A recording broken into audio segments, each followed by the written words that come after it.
السلام علیکم کسان بھائیو، آج ہم بات کریں گے گندم کے فلیگ لیف کے حوالے سے۔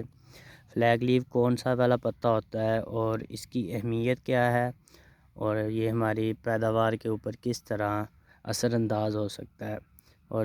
فلیگ لیف کی صحت جو ہے ہمارے لیے کتنی امپورٹنٹ ہے ہماری فصل کے لیے۔ چلو اب شروع کرتے ہیں ہم گندم کے فلیگ لیف کی پہچان اور اس کی اہمیت کے حوالے سے۔ اگر ہم اس طرح سے گندم کے ایک نالی کو پکڑیں تو اس کے اوپر جو یہ بالکل ٹاپ پہ پتا ہوگا، یہ فلیگ لیف کہلاتا ہے۔ اس کی پہچان یہ ہے کہ یہ دوسرے پتوں سے کی نسبت قدرے چوڑا اور زیادہ گرین ہوگا، اور اس کے اوپر بالکل اوپر ٹاپ پہ آخری پتا ہوگا، اور اس پتے کی ساری انرجی بوٹے کی اس پتے سے ہی آنی ہوتی ہے، اور آگے جو سٹا بڑھنے کا عمل اور سٹے کے اندر دانہ بڑھنا ہے وہ سارا اسی کے اوپر ڈیپینڈ کرتا ہے۔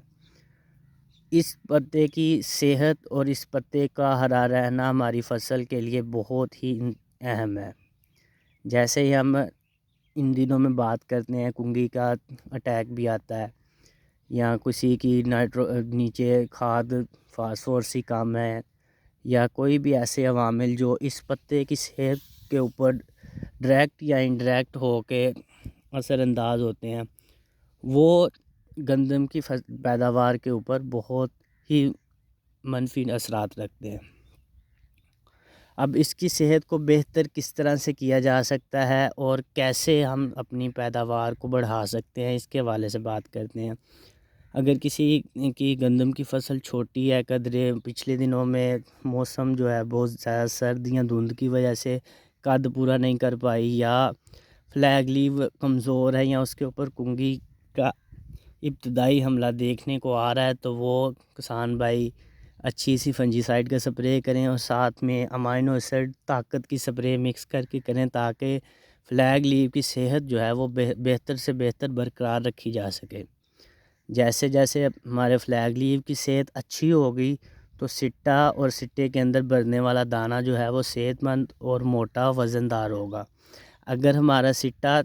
کمزور ہوگا یا دانہ پوری طرح نہیں بھرائی کر پائے گا تو ہماری پیداوار میں کمی آنی شروع ہو جائے گی۔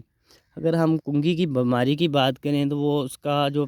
اٹیک ہونا شروع ہوتا ہے وہ بوٹے کے نیچے والے پتوں سے ہوتا ہے، اور زیادہ تر کسان سوچتے ہیں کہ اب گندم بڑی ہو گئی ہے، نیچے کم دھوپ جانے کی وجہ سے نیچے پتلے پیلے ہو رہے ہیں۔ ایسا نہیں ہوتا، وہ بیماری کے اٹیک ہو رہا ہوتا ہے، اور جیسے ہی وہ فلیگ لیف کے اوپر وہ بیماری آتی ہے تو فلیگ لیف کا جو فوٹو سینتھسس کا عمل ہے وہ رکنا شروع ہو جاتا ہے، پودے میں خوراک کی کمی شروع ہو جاتی ہے،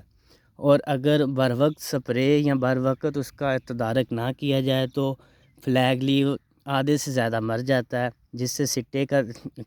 جو معیار ہے اور دانے کے